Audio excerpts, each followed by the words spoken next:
சொற்சங்கமாக சுவை மிகுந்த கவி கூட்டி வேண்டுகின்ற பொழுதெல்லாம் விளைகின்ற நித்தியம் தோன்றுகின்ற பொழுதெல்லாம் வற்றாத தத்துவம் எங்களுடைய அன்னை தமிழை நாங்கள் ஆரவாரத்தோடு மகிழ்ச்சியோடு வணங்கி கொண்டு இந்த விழா நிகழ்விலே கலந்து கொண்டிருக்கக்கூடிய உங்கள் அனைவருக்கும் முதலில் என்னுடைய வாழ்த்துக்களை தெரிவித்துக் கொள்கிறேன். இயல்பா உங்களுக்கெல்லாம் தெரியும், இந்த இடத்துல நம்ம வாழ்த்தணும்னு சொன்னா முதல்ல நம்முடைய மொழியை வாழ்த்தணும். வாழ்த்துவதற்குரிய அந்த தகுதி அந்த மொழிக்கு இருக்கு. உலகத்துல எத்தனையோ மொழிகள் இருந்தாலும் 6000 மொழிகள் இருக்குன்னு சொல்றாங்க. குறைந்தபட்சம் அதுல ஒரு 3000 மொழிகள் இந்தியாவில் இருக்குன்னு சொல்றாங்க. அதனாலதான் இந்தியாவை மொழிகளினுடைய காட்சி சாலை அப்படின்னு சொல்றோம். அந்த 3000 மொழிகள்ல எழுத்து வடிவம் உள்ள மொழிகள் அப்படின்னு சொன்னா 200 மொழிகள் இருக்கும். அதுல சொந்த எழுத்து வடிவம் உள்ள மொழிகள் அப்படின்னு சொன்னா ஒரு 120 மொழிகள் இருக்கு அப்படின்னு சொல்றாங்க. அந்த சொந்த எழுத்து வடிவம் உள்ள அந்த 120 மொழிகள்ல 1000 வருடம் பழமையான மொழிகள் அப்படின்னு பட்டியலிட்டோம்னா ஒரு 50 மொழிகள். 2000 ஆண்டுகள் பழமையுடைய மொழிகள்லாம் எது அப்படின்னு பட்டியலிட்டு சலிச்சு எடுத்தோம்னா அதுல ஒரு 6 மொழி சொல்றாங்க. அந்த 6 மொழியில கிரேக்கம் ஒரு மொழி, அது இன்னைக்கு இருக்கா? இல்ல, வழக்கொழிஞ்சு போச்சு. லத்தீன் அது இன்னைக்கு இருக்கா? வழக்கொழிஞ்சு போச்சு. ஹீப்ரு ஏசு அதுலதான் மலை பிரசங்கம் நடத்துறாங்கலாம் சொல்லுவாங்க, அந்த மொழி இன்னைக்கு இருக்கா? இல்ல. சமஸ்கிருதம் அது இன்னைக்கு இருக்கா? ஏதோ கருவறையில தான் கொஞ்சம் கொஞ்சம் ஒழிச்சுது. ஆனால் அந்த 2000 ஆண்டுகள் பழமையுடைய சொந்த எழுத்து வடிவம் உள்ள ஒரு மொழி இந்த உலகத்துல இன்னைக்கும் வாழுதுன்னு சொன்னா அது தமிழ் மொழி.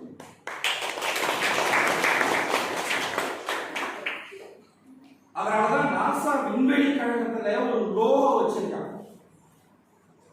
ஏதாவது ஒரு குறிக்கோள் மொழி வைக்கணும்ல, அப்படி வைக்கும் போது அவன் உலகத்தில் இருக்கிற எல்லா மொழிகள்ல இருந்தும் எல்லா இலக்கியங்கள்ல இருந்தும் தேடி தேடி பார்க்கிறப்ப அவனுக்கு அந்த பொருத்தமான ஒரு லோகோ மொழி குறிக்கோள் மொழி அவனுக்கு கிடைக்கும். அப்பதான் அவன் திருக்குறளை வந்து தேடி எடுக்கும்பொழுது அதுல மெய்ப்பொருள் காண்பது அறிவு.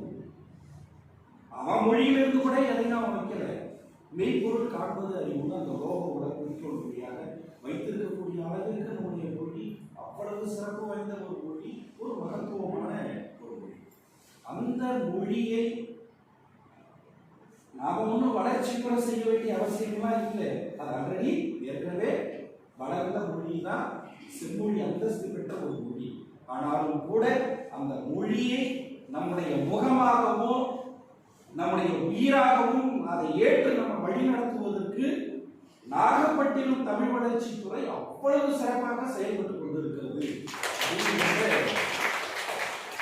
இந்த மொழி வளர்ச்சியுறுவதற்கு ஏன்னா தொடர்ச்சியா மணிமேகலா மேடத்தோட தமிழ் வளர்ச்சித்துறையினுடைய அலுவலர்கள் கூட நாங்கள் தொடர்ச்சியா பயணிச்சுட்டே ஒவ்வொரு கல்லூரியிலையும் போய் அதற்கான பேச்சு போட்டிகள் எல்லாம் நடத்தி, ஏன்னா பேச்சுங்கிறது உங்களுக்கு தெரியும் தானே, இந்த இடத்துல வந்து நம்ம எல்லாரும் வந்து முடியும், ஆண்களா இருக்கும் பெண்களா இருக்கும், நம்ம பிறந்த ஊரு நம்ம பிறந்த சமூகம் இப்படியே நம்ம பிரிச்சோம்னா நிறைய பிரிவினைகள் இருக்கும் நமக்குள்ளார.